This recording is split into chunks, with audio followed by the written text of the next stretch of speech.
Rajmohan sir, നമസ്കാരം. നമസ്കാരം. Corporate ലോകത്തെ ഞെട്ടിപ്പിക്കുന്ന ഒരു സംഭവത്തെക്കുറിച്ചുള്ള വാർത്തയാണ് 2 ദിവസങ്ങൾക്ക് മുമ്പേ മഹാരാഷ്ട്രയിൽ നിന്ന് റിപ്പോർട്ട് ചെയ്തത്. ഇതിപ്പോൾ ഇന്ത്യ മുഴുവൻ വലിയ ചർച്ചയായിരിക്കുകയാണ്. യഥാർത്ഥത്തിൽ TCSൽ നാസിക് യൂണിറ്റിൽ സംഭവിച്ചത് സത്യമാണെങ്കിൽ, അത് അതേപടി സംഭവിച്ചിട്ടുണ്ടെങ്കിൽ, ശരിക്കും പറഞ്ഞു കഴിഞ്ഞാൽ അത് വലിയ ഒരു ഞെട്ടിപ്പിക്കുന്ന സംഭവം തന്നെയാണ്. എല്ലാവരുടെയും ശ്രദ്ധ എത്തേണ്ട ഒരുപാട് ചോദ്യങ്ങൾ അതിലുണ്ട്. അതായത് ഹിന്ദു പെൺകുട്ടികളെ ലക്ഷ്യമാക്കി ഒരു മതം മാറ്റ ലോബി മാഫിയ ഇന്ത്യയിലും കേരളത്തിലും ലോകമെമ്പാടും പ്രവർത്തിക്കുന്നുണ്ടോ എന്നതാണ് ആ ചോദ്യം. അത് ശ്രദ്ധേയമായിട്ട് അന്വേഷിക്കേണ്ട ഒരു കാര്യം തന്നെയാണ്. ഇപ്പം മാർച്ച് 26-നും ഏപ്രിൽ 3-നും ഇടയിൽ 9ഓളം വരുന്ന FIR ആണ് ഈ വിഷയത്തിൽ മുംബൈയിലെ 2 പോലീസ് സ്റ്റേഷനിലായിട്ട് രജിസ്റ്റർ ചെയ്തത്. എല്ലാത്തിനും സമാനമായിട്ടുള്ള സ്വഭാവങ്ങളായിരുന്നു. ഇവിടെ ഈ TCS കമ്പനിയിൽ ജോലി ചെയ്യുന്ന സ്ത്രീകളായിരുന്നു കംപ്ലൈൻ്റ് ഒക്കെ നൽകുകയും ചെയ്തിട്ടുള്ളത്. അപ്പം ഇതിൽ പീഡനം, സെക്ഷൽ ഹരാസ്മെൻറ്റ് പറയുന്നുണ്ട്, റേപ്പ് പറയുന്നുണ്ട്. അതോടൊപ്പം തന്നെ തങ്ങളുടെ മതവിശ്വാസത്തെ അധിക്ഷേപിക്കാനുള്ള നീക്കങ്ങൾ പറയുന്നുണ്ട്. ഇത്തരത്തിലുള്ള ഒരുപാട് കാര്യങ്ങളുണ്ട്. അപ്പോൾ ഇത് യഥാർത്ഥത്തിൽ വാസ്തവമാണെങ്കിൽ ശരിക്കും ഞെട്ടേണ്ടതല്ലേ? ഞെട്ടിയാൽ മാത്രം പോരാ, പിന്നീട് ആവർത്തിക്കാതിരിക്കാനുള്ള ശിക്ഷയും കൊടുക്കുന്നുണ്ട്. കുഴപ്പമൊന്നുമില്ല. ഞാൻ പറയാൻ കാരണം, ഈ മതം മാറ്റം എന്നുള്ളത് ഒരു മനുഷ്യനോട് ചെയ്യാവുന്ന ഏറ്റവും ക്രൂരമായ, ഒരാളെ മറ്റൊരു മതത്തിൽ നിന്നും ഞാൻ ഇങ്ങോട്ട് വരണമെങ്കിൽ 2-3 കാര്യങ്ങൾ ചെയ്യണം. ഒന്ന്, അയാൾ ഇതുവരെ തുടർന്ന് വന്ന വിശ്വാസ പ്രമാണങ്ങൾ തെറ്റാണെന്ന് ഞാൻ അയാളെ പഠിപ്പിക്കണം. 2, അയാൾ ആരാധിക്കുന്ന ദൈവങ്ങൾ ഒന്നുമല്ല എന്ന് ഞാൻ പഠിപ്പിക്കണം. പിന്നെ അയാളുടെ ബന്ധങ്ങൾ, സാമൂഹ്യ ബന്ധങ്ങൾ അവിടെ നിന്ന് മുറിച്ചെറിയണം. ഇവിടെ സംഭവിക്കുന്നത്, മറ്റ് സൗദി അറേബ്യ ഉൾപ്പെടെയുള്ള മറ്റ് രാജ്യങ്ങളിലെ നിയമം ബ്ലാസ്ഫമി എന്ന് പറയുന്ന നിയമമുണ്ട്. ദൈവനിന്ദയ്ക്ക് അവിടെ കൊടുക്കുന്ന ശിക്ഷ എന്താണെന്നറിയാമോ? ശിരസ് ഛേദിക്കുക എന്നുള്ളതാണ് ശരീഅത്ത് പ്രകാരമുള്ള ശിക്ഷ. അപ്പോൾ ദൈവനിന്ദ ചെയ്യുന്നത് ഇന്ന ദൈവത്തെന്ന് പറയുന്നില്ല, ദൈവനിന്ദ എന്നുള്ള വാക്കാണ്. ഇവിടെ ഇവർ നാസിക്കിൽ ഈ പെൺകുട്ടികളെ റേപ്പ് ചെയ്ത് മതപരിവർത്തനത്തിന് പ്രേരിപ്പിച്ചവർ ദൈവനിന്ദയാണോ അല്ലയോ ചെയ്തിരിക്കുന്നത്? താങ്കളുടെ അഭിപ്രായത്തിൽ എന്താ? ദൈവനിന്ദയാണ് ചെയ്തിരിക്കുന്നത്. അപ്പോൾ അവരെന്താ ചെയ്യേണ്ടത്? ദൈവനിന്ദ ചെയ്തവരെ സൗദി അറേബ്യയിലേക്ക് നൽകുന്ന ശിക്ഷയാണല്ലോ വേണ്ടത്. ആ ശിക്ഷ, അത്തരം ഒരു ശിക്ഷാരീതിയിലേക്ക് ചിലപ്പോൾ നാളെ ഇന്ത്യയിലെ ജനങ്ങൾ നിർബന്ധിക്കും. കാരണം ഈ ഏതവസരവും ഇവർ പരിവർത്തനത്തിന് ഉപയോഗിക്കുമെങ്കിൽ, ഇപ്പോൾ ഇവരെ മതപരിവർത്തനമൊന്നും ഞാൻ വിളിക്കുകയില്ല. വീരപ്പൻ എങ്ങനെ ഇപ്പോൾ മതപരമായ വേഷമിട്ട്, പുരോഹിതൻ്റെ വേഷമിട്ട് നമ്മുടെ മുമ്പിൽ വരുന്ന ആ രൂപത്തിൽ മാത്രം ഇവരെ കണ്ടാൽ മതി. കാമഭ്രാന്തന്മാരെന്ന് വിളിക്കാം. ബലാത്സംഗമാണ് ഇവരുടെ ഏറ്റവും വലിയ ആയുധം. ഇതിൽ എനിക്ക് ചോദിക്കാനുള്ളൊരു കാര്യം, ഇതിലിപ്പം ഏറ്റവും ആദ്യത്തെ കേസ് എന്ന് പറയുന്നത് കംപ്ലൈൻ്റ് ആയിട്ട് ഇത് പോകുന്നത്, ഒരു വീട്ടുകാർ, ഒരു 20 വയസ്സുള്ള അവിടെ TCSൽ വർക്ക് ചെയ്യുന്ന ഒരു പെൺകുട്ടിയുടെ വീട്ടുകാർ പോലീസ് സ്റ്റേഷനിൽ കംപ്ലൈൻറ്റുമായിട്ട് എത്തുന്നു. തങ്ങളുടെ മകളുടെ ജീവിത ശൈലിയിൽ, പെരുമാറ്റത്തിലൊക്കെ ഒരുപാട് വ്യത്യാസങ്ങളുണ്ട്. ലൈഫ് സ്റ്റൈലിൽ, അതായത് വസ്ത്രധാരണ രീതിയിലൊക്കെ. മാത്രമല്ല, ഈ പെൺകുട്ടി തന്നെ തങ്ങളോട് ആവശ്യപ്പെട്ടു വീട്ടിലെ ഹിന്ദു ദൈവങ്ങളുടെയും ദേവതകളുടെയൊക്കെ ചിത്രങ്ങൾ വീട്ടിൽ നിന്ന് മാറ്റണം, അതൊക്കെ എടുത്തു മാറ്റണം, ഇല്ലെങ്കിൽ ഞാൻ വീട്ടിലേക്ക് വരില്ല. അതായത് വെക്കേഷൻ ലീവിനുണ്ടല്ലോ, ഞാൻ വീട്ടിലേക്ക് വരില്ല, ഈ ചിത്രങ്ങൾ അവിടെ നിന്ന് എടുത്തു മാറ്റിയാലേ ഞാൻ വീട്ടിലേക്ക് വരുള്ളൂ, തുടങ്ങിയ രീതിയിലുള്ള പെരുമാറ്റങ്ങളൊക്കെ.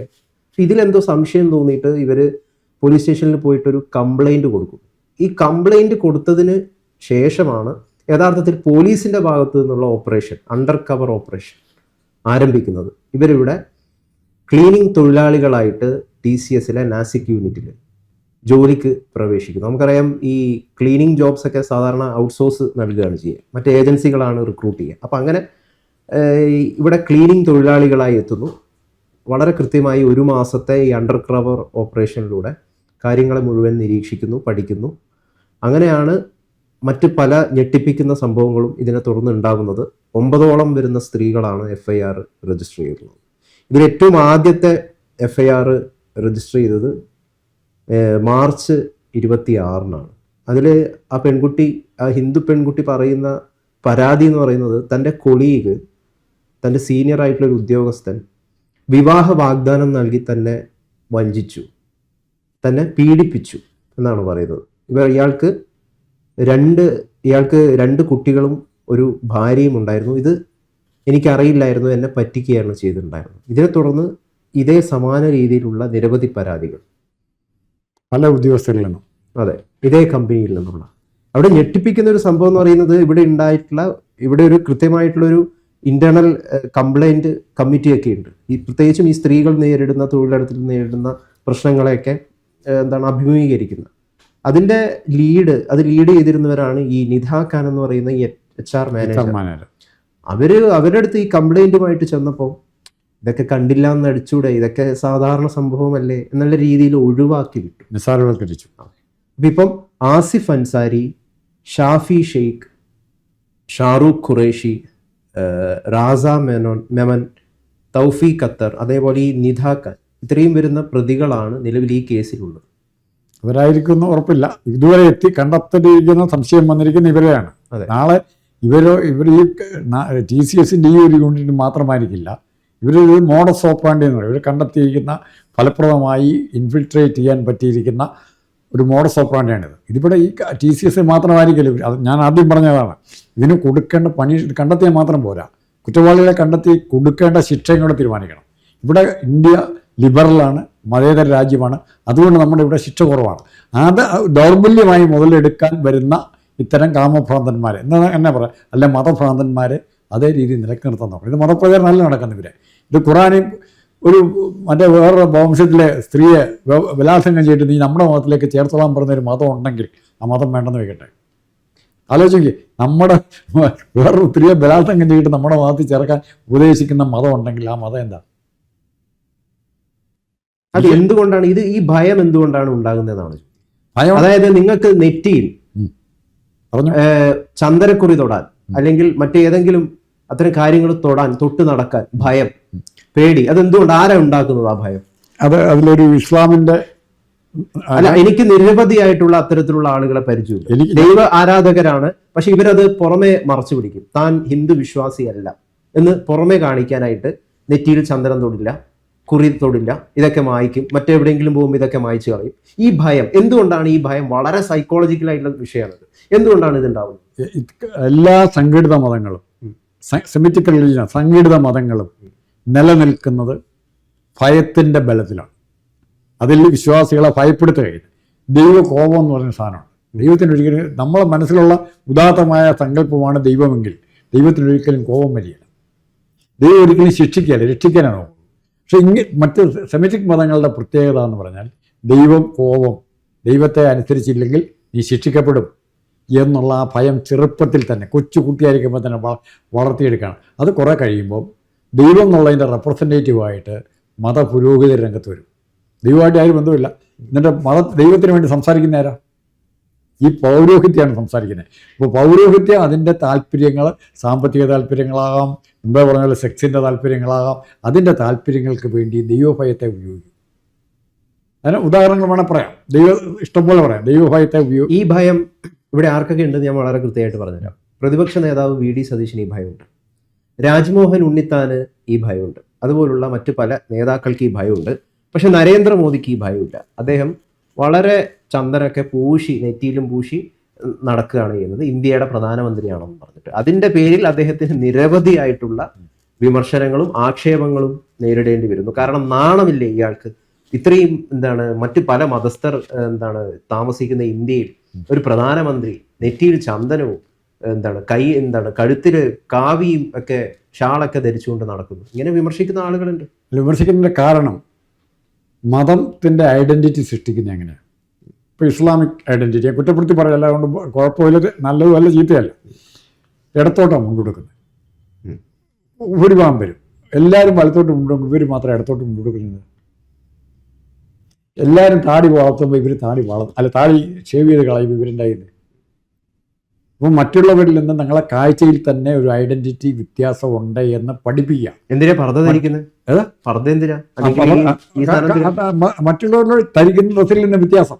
നിങ്ങൾ മറ്റുള്ളവരിൽ നിന്ന് വ്യത്യാസമാണ് എന്ന് ചെറുപ്രായത്തിൽ തന്നെ ഒരു ബോധം കുത്തിവയ്ക്കുക.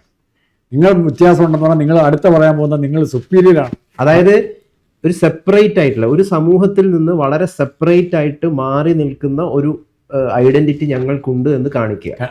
ഐഡന്റിറ്റി, അങ്ങനത്തെ സെപ്പറേറ്റ് ഐഡന്റിറ്റി വന്നാൽ അതിൻ്റെ അർത്ഥം വിഭജനമാണ്, അല്ലെ വൈരാഗ്യമാണ്, പകയാണ്. ആ സെപ്പറേറ്റ് ഐഡന്റിറ്റി വരുന്നതോടുകൂടി തന്നെ പകുതി അവരുടെ കുൽസിത ആഗ്രഹങ്ങൾക്ക് ഇതായി. നീ മറ്റുള്ളവരിൽ നിന്നും വ്യത്യാസമാണ്. അത് ഇവിടെ എല്ലായിടത്തും, ഇവിടെ ആദ്യകാലത്ത് എല്ലാ മതത്തിലും ഇവിടെയൊക്കെ ബ്രാഹ്മിൻസിൻ്റെ ഇടയ്ക്കൊക്കെ ഉണ്ടായിരുന്നു. പക്ഷേ അതിൻ്റെ പേരിൽ കൊന്നുകളയാൻ പറയുക. മറിച്ച് നമ്മളെല്ലാം റീഫോം ചെയ്തു. ക്രിസ്ത്യാനിറ്റി ഇതിനേക്കാൾ സ്ട്രിക്റ്റ് നിയമങ്ങളാണ്. കാലത്തിനനുസരിച്ച്, സംസ്കാരത്തിനനുസരിച്ച് റീഫോം ചെയ്തു. ഇസ്ലാം നല്ല ഭംഗിയായിട്ട് റീഫോം ചെയ്തു. നല്ല ഭംഗി വെച്ചാൽ നല്ല സൗദി അറേബ്യ വരെ ഡ്രൈവിംഗ് വണ്ടിയൊക്കെ ഓടിച്ചു വന്ന പെണ്ണുങ്ങൾ ഇഷ്ടം പോലെയുണ്ട്. ഇവിടെ പക്ഷേ അതിന് വഴങ്ങാത്ത അത്തരം റീഫോം ഒന്നും ഞങ്ങൾക്ക് ബാധകമല്ല എന്ന് വിശ്വസിക്കുന്ന, അവരെ അന്ധവിശ്വാസം തന്നെ വിളിക്കാം. ഖുറാൻ ഒരിക്കലും ഇങ്ങനെ പറയില്ല. ഖുറാനിൽ പറഞ്ഞിട്ടുണ്ടെങ്കിൽ ഇവിടെ തെറ്റായി വ്യാഖ്യാനം ചെയ്യുക. പണ്ട് പറഞ്ഞതാ, എന്നാ നബിയുടെ കാലത്ത് പറഞ്ഞ കാര്യമാണ്. അതിൻ്റെ കാലം മാറിയില്ലേ, ഒത്തിരി മാറിയില്ല. ഖുറാൻ ഇങ്ങനെ പറയൂല്ലോ എന്നുള്ള എനിക്കറിയാം. അല്ല, ഖുറാൻ പറഞ്ഞാലും പറഞ്ഞില്ലേലും അത് തിരുത്തപ്പെടേണ്ടതല്ലേ. ആലോചിച്ച് നോക്ക്. ഇപ്പോൾ ഇപ്പോൾ ക്രിസ്ത്യൻസിൻ്റെ അടുത്തു കുടുംബാസൂത്രണത്തെ ക്രിസ്ത്യൻ സമ്മതിക്കുന്നോ ഇല്ലയോ? ഞാൻ വായിച്ചൊരു മലയാളം സാരം ഖുറാനിൽ പെട്ടെന്ന് താങ്കൾ പറഞ്ഞപ്പോൾ യാദൃശ്ചികമായിട്ട് ഓർമ്മ വന്നൊരു കാര്യമാണ്. അതിൽ എഴുതിയിട്ടുള്ള ഒരു കാര്യമുണ്ട്, നീ മറ്റൊരു അന്യമതത്തിലുള്ള ഒരു പെൺകുട്ടിയെ നിങ്ങളുടെ ഭാര്യയായിട്ട് നിങ്ങൾ സ്വീകരിക്കുന്നുണ്ടെങ്കിൽ അവള് നിന്റെ വിശ്വാസം, അതായത് സത്യവിശ്വാസം സ്വീകരിക്കുന്നത് വരെ അവളെ ഭാര്യയായിട്ട് നീ പരിഗണിക്കാൻ പാടില്ല എന്ന് വളരെ കൃത്യമായിട്ട് എഴുതിയിട്ടിട്ടുണ്ട്. ഞാൻ വായിച്ചിട്ടുള്ള ഖുറാനാണ്. വേണമെങ്കിൽ ആരെങ്കിലും ചോദിച്ചു കഴിഞ്ഞാൽ ഏതാണ് ആ ഖുറാൻ എന്ന് കാണിച്ചു തരാനും മടിയില്ല. അപ്പൊ അങ്ങനെ പഠിക്കുന്ന ഒരാള്, അങ്ങനെ നിരന്തരമായിട്ട് പഠിക്കുന്ന ഒരാള്, അയാള് അന്യമതത്തിലുള്ള ഒരു പെൺകുട്ടിയെ സ്നേഹിക്കുന്നു. അവര് വിവാഹം കഴിക്കുക എന്ന് പറയുന്ന ഒരു സംഗതിയിലേക്ക് എത്തുന്നു. സ്വാഭാവികമായിട്ടും ഇയാള് ആ പെൺകുട്ടിയുടെ മതം മാറാൻ ആവശ്യപ്പെടുവോ, അല്ലെങ്കിൽ തൻ്റെ വിശ്വാസത്തിലേക്ക് വരാൻ ഏതെങ്കിലും രീതിയിലുള്ള സ്വാധീനം ചെലുത്തിക്കൊണ്ടേയിരിക്കുമോ ഇല്ലയോ? നിർബന്ധിക്കും. സ്വാധീനമല്ല അവിടെ ചെലുത്തുന്നത്, നിർബന്ധപ്പെടുത്തൽ നിർബന്ധമാണ്, സ്വാധീനമല്ല. പക്ഷെ അതിൽ അവിടെ തന്നെ പക്ഷെ അപ്പോൾ ഒരു ലൂപ്പ് ഹോൾ ഉണ്ട്. അത് നിർബന്ധിക്കലല്ലോ, പ്രണയമാണല്ലോ, സ്നേഹമാണല്ലോ. പക്ഷെ ഇതിന്റെ പിന്നിൽ വളരെ ദുരൂഹമായിട്ട് ഒളിഞ്ഞിരിക്കുന്ന മറ്റെന്തെങ്കിലും സംഗതി ഉണ്ടോ? ഇത് പിടിക്കപ്പെടാൻ വളരെ പ്രയാസമല്ല. ഇത് ഇവർ ചെയ്യുന്നതുകൊണ്ട് ജാതി മാറ്റാനോ മതം മാറ്റാനോ ശ്രമിക്കുന്ന യഥാർത്ഥത്തിൽ മതം മാറുന്നുണ്ടോ? ഇവർക്ക് സാധിക്കുകയില്ല. ഇവരല്ലേ എത്രയോ കൊല്ലം ഈ രാജ്യം പിടിച്ച് നടക്കില്ല. കാരണം എന്നറിയോ? തെറ്റായ ഒരു വിശ്വാസം, അല്ലെ പണ്ട് ഏതോ കാലത്ത് ആരോ എഴുതിയ ഒരു വിശ്വാസത്തെ മറ്റുള്ളവരുടെ വ്യാഖ്യാനത്തിന് വഴങ്ങിക്കൊണ്ട് ഇപ്പോഴും അത് ശരിയാണെന്ന് പറയുക. ക്രിസ്ത്യാനിറ്റി കണ്ടുപിടിക്കും. ക്രിസ്ത്യാനിറ്റി ഗർഭനിരോധത്തിനെതിരാണ്, അല്ലേ? അവർ അതുപോലെ ഭൂമി പരന്നതെന്ന് പറഞ്ഞിട്ടുണ്ട് പണ്ട്. അത് ശരിയാണെന്ന് ഇന്ന് പറഞ്ഞാണ് ഏതെങ്കിലും ഒരു ക്രിസ്ത്യാനി കാണിച്ചു തരാം. എത്രയോ കാലത്ത് എത്രയോ അച്ഛന്മാർ, പുരോഹിതന്മാർ, മാർപ്പാപ്പ ഉൾപ്പെടെയുള്ള പുരോഹിതന്മാർ സ്കൂളുകളിലും വേദപാഠ ക്ലാസ്സുകളിലും ഒക്കെ പഠിപ്പിച്ച വിഷയം ഭൂമി പരന്നാണ്. എന്താ ഇപ്പോൾ ഇത് പറയാത്തവർ? അതിൻ്റെ കാരണം എന്ന് പറഞ്ഞാൽ നമ്മുടെ ചുറ്റുപാടുള്ള സമൂഹം വളരുന്നതനുസരിച്ച് നമ്മൾ പിൽക്കാലത്ത് ഒത്തിരി ദൈവമായിട്ട് കാര്യമാണ് ഹിന്ദു സമുദായം, അല്ലേ? ഇന്ന് ദൈവ അഗ്നിയെ കാണുന്നുണ്ട്, പക്ഷെ അടുപ്പത്ത് പോയി തൊഴാനും പ്രാർത്ഥിക്കാനും പോകുന്നില്ല. ഇപ്പം ഈ ഋഗ്വേദത്തിലെ, ലോകത്തിലെ തന്നെ ഏറ്റവും പഴയ ലിറ്ററേച്ചർ എന്ന് അവകാശപ്പെടുന്ന എന്താണ് ഋഗ്വേദത്തിൽ തന്നെ ഏറ്റവും ആദ്യത്തെ മന്ത്രം എന്ന് പറയുന്നത് ഈ അഗ്നിയെ സ്തുതിച്ചോണ്ടാണ്. ഇന്ന് അഗ്നിയാണോ സ്തുതിക്കുന്നത്? അതൊക്കെ അന്ന് സൂര്യൻ എന്താണെന്നും അതെന്താ തരുന്നതെന്നും കൃത്യമായിട്ട് നമ്മൾ മനസ്സിലാക്കി. കൃത്യമായിട്ടില്ലെങ്കിൽ കുറേയെങ്കിലും നമ്മൾ മനസ്സിലാക്കി. നമ്മുടെ മാറ്റങ്ങൾക്കനുസരിച്ച്, അല്ലെങ്കിൽ മനസ്സിലാക്കലുകൾക്കനുസരിച്ച് നമ്മുടെ സാമൂഹ്യ ബോധത്തിനും സാമൂഹിക ആചാരങ്ങളിലും മാറ്റം വരണം. ആ മാറ്റം വന്നില്ലെങ്കിൽ ഇവിടെയൊക്കെ എന്തുമാത്രം അനാചാരങ്ങൾ എല്ലാ മതങ്ങളിലും ഉണ്ടായിരുന്നു, മാറ്റം എന്തുമാത്രം. ഇത് ഇപ്പോഴും ഇതിന് വിസമ്മതിക്കുന്ന ഒരു വിഭാഗം ചില മതങ്ങളിൽ, സെമിറ്റിക് മതങ്ങളിൽ ഞങ്ങൾ മാത്രമാണ് ശരി, ബാക്കി പറഞ്ഞ് അത് ശരിക്കും ആശ്രയിക്കുന്നെന്താ? പണ്ടെങ്ങോ ഏതോ പ്രവാചകൻ പറഞ്ഞ കാര്യങ്ങൾ, പിന്നെ നബിയല്ല പറഞ്ഞിരിക്കുന്നത്, പിന്നെ അതിന് വ്യാഖ്യാനങ്ങളാണ്. ആ വ്യാഖ്യാനങ്ങൾ മുഴുവൻ ശരിയാണെന്ന് പറയണമെന്ന് ഹിന്ദുമതത്തിൽ എത്രയോ പേര് ഏതെല്ലാം തരത്തിൽ പറയുന്നു. ചാർവാകൻ ഹിന്ദുവാണ്, ചാർവാകൻ ദൈവത്തെ നിഷേധിച്ച ആളാണ്, അല്ലേ? തീർച്ചയായിട്ടും ഏതെല്ലാം തരത്തിൽ പറയുന്നു. ഞാൻ പറയുന്നത് ദൈവനിഷേധികൾ തീർച്ചയായിട്ടും വേണം, ഏറ്റവും നല്ല കാര്യമാണ്. ഏറ്റവും സാത്വികനായ ക്രിസ്ത്യാനായിട്ട് പറയുന്നത് ബർട്രൻഡ് റസ്സലാണ്. അദ്ദേഹം യുക്തിവാദി, നിരീശ്വരവാദിയാണ്. അപ്പോൾ ഇത് ഓരോ കാലഘട്ടത്തിൽ ഇങ്ങനെ മാറ്റം വരുന്നുണ്ട്. ഈ മാറ്റങ്ങളെ അംഗീകരിക്കുന്നില്ലെന്ന് മാത്രമല്ല, ഈ മാറ്റങ്ങൾ തെറ്റുകളെ ചൂണ്ടിക്കാണിക്കുന്നവർ അവരാണ് തെറ്റുകാരെന്ന് പറയാനും അവരെ ശിക്ഷിക്കാനും തയ്യാറാകുന്ന യാഥാസ്ഥിതിക മതത്തിൻ്റെ പ്രതിനിധികൾ മാത്രമാണ് ഇവർ. ഇവർക്ക് ആ മാനുഷിക പരിഗണന പോലും കൊടുക്കണ്ട. കാരണം മതപരമായ കാര്യങ്ങളല്ല ഇവർ ചെയ്യുന്നത്, ദൈവത്തിന് ഇഷ്ടമുള്ള കാര്യങ്ങളല്ല ചെയ്യുന്നത്. ഇപ്പം മെറ്റീരിയലിസ്റ്റിക് വാദികളായിട്ടുള്ള കമ്മ്യൂണിസ്റ്റുകാർ, ഭൗതികവാദികൾ ദൈവനിഷേധികളാണ്. എത്ര കൊടിയ പീഡനങ്ങൾക്ക് പല ലോകരാജ്യങ്ങളിലും നേരിട്ടിട്ടുണ്ട്. ഇറാനിൽ കമ്മ്യൂണിസ്റ്റുകാരുണ്ടോ? ഇവിടെ കളഞ്ഞില്ലേ? ഇറാനിലെ കമ്മ്യൂണിസ്റ്റുകാരെ കൊന്ന കമ്മ്യൂണിസ്റ്റുകാർ സംഭവം ആയത്തുള്ള കൊമേനി അധികാരത്തിൽ വന്നപ്പോൾ ആദ്യം ചെയ്ത പണി അയാൾക്ക് മുദ്രാവാക്യം വിളിച്ചിരുന്ന EMS ഉൾപ്പെടെയുള്ള വീടുണ്ട്. ഇറാനിലുള്ള കമ്മ്യൂണിസ്റ്റുകാരെ മുഴുവൻ കൊന്നുകളയെ. ഏറ്റവും കൂടുതൽ കമ്മ്യൂണിസ്റ്റുകാർ കൊല്ലപ്പെട്ട ഇതൊക്കെ പറഞ്ഞു കഴിഞ്ഞാൽ നമ്മൾ വർഗീയവാദിയായിട്ട് അത് നമുക്കൊരു കോംപ്ലക്സ് ഉള്ളതുകൊണ്ടാണ്. എന്നെ വർഗീയവാദി എന്ന് പറഞ്ഞാൽ എനിക്ക് തോന്നിയല്ല, മറിച്ച് നമ്മൾ അതിനെ കൗണ്ടർ ചെയ്യാൻ ആ മാർഗം ഉപയോഗിക്കുമ്പോൾ, അതായത് ഇവരുടെ ഈ അന്ധവിശ്വാസം പ്രചരിപ്പിച്ച് ഉള്ള മതപരിവർത്തനമോ അല്ലെങ്കിൽ മതക്കൊള്ളയോ അല്ലെ കാമഭ്രാന്തി തീർക്കലോ നടക്കുന്നിടത്ത് ആ മാർഗം നമ്മൾ അല്ലെ അതിനേക്കാൾ കൂടുതൽ നമ്മൾ ചെയ്യണം എന്ന് നമ്മൾ പറയുമ്പോൾ തീർച്ചയായിട്ടും നമുക്കും തെറ്റുപറ്റും. ഇപ്പോൾ നബി സല്ലല്ലാഹു അലൈഹി വസല്ലം, അതുപോലൊപ്പം തന്നെ യേശു ക്രിസ്തു, പരമശിവൻ, ഇവരെയൊക്കെ ഞാൻ പേഴ്സണലി കാണുന്നത് ഒന്നായിട്ടാണ്. ഒരു വ്യത്യാസമില്ല. അങ്ങനെയാണെങ്കിൽ ഈ സെപ്പറേറ്റിസമാണ് യഥാർത്ഥത്തിൽ താങ്കൾ പറഞ്ഞ പോലെ ലോകത്ത് മുഴുവൻ അശാന്തി പടർത്തുന്നത്. ലോകത്ത് മുഴുവൻ പലതരത്തിലുള്ള യുദ്ധങ്ങളും ആളുകൾക്കിടയിൽ പല പ്രശ്നങ്ങളും ഉണ്ടാക്കും. ഇല്ല, ഇപ്പോൾ തന്നെ ഖുറാൻ കൈവച്ചോട്ടല്ലേ ഇറാനിയൻസിൻ്റെ കയ്യിലും ഖുറാനുണ്ട്, ഇപ്പോൾ നടക്കുന്ന സൗദി അറേബ്യക്കാരുടെ കയ്യിലും ഖുറാനുണ്ട്. അവർ തമ്മിൽ അങ്ങോട്ടും ഇങ്ങോട്ടും ഡ്രോണും ബോംബും ഒക്കെ അയക്കുന്നത് ഏതള്ളാവ് കൊണ്ട് പറയാനായിട്ട്? അവർ തമ്മിലുള്ള യുദ്ധത്തെ തടയാൻ ഏതള്ളാവ് കൊണ്ട്? യേശു കുർത്തിയിലുള്ള മഹാവിഷ്ണുയിലുള്ള അവരെല്ലാം ഉണ്ടായി. അപ്പോൾ അതിന് കോപ്പ് കൂട്ടുന്നവർ, മനുഷ്യനെ കൊല്ലുന്ന തത്വശാസ്ത്രത്തെ അംഗീകരിക്കുന്നവർ മാനുഷികമായ തത്വശാസ്ത്രം അല്ലത്.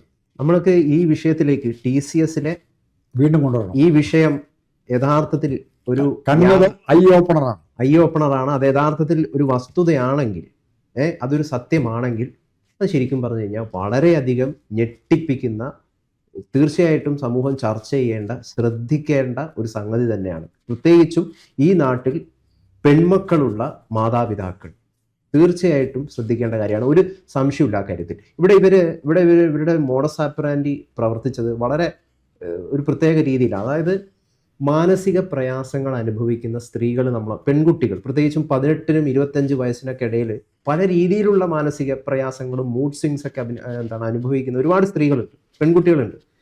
ഇത്തരം പെൺകുട്ടികളെ വളരെ എളുപ്പത്തിൽ തങ്ങളുടെ വരുതിയിലാക്കാൻ പറ്റും എന്നിവർ മനസ്സിലാക്കി. അതുകൊണ്ടാണ് മാനസിക പ്രയാസം അനുഭവിക്കുന്ന, ഫാമിലി ഇഷ്യൂസ് ഉള്ള, എക്കണോമിക്കലി അത്തരം സ്റ്റേബിൾ അല്ലാതെ വീക്കായിരിക്കുന്ന ഇവരുടെ ടാർഗറ്റ്സ് ഇത്തരം ഒരു പാറ്റേണിൽ ഉള്ള പെൺകുട്ടികളായിരുന്നു.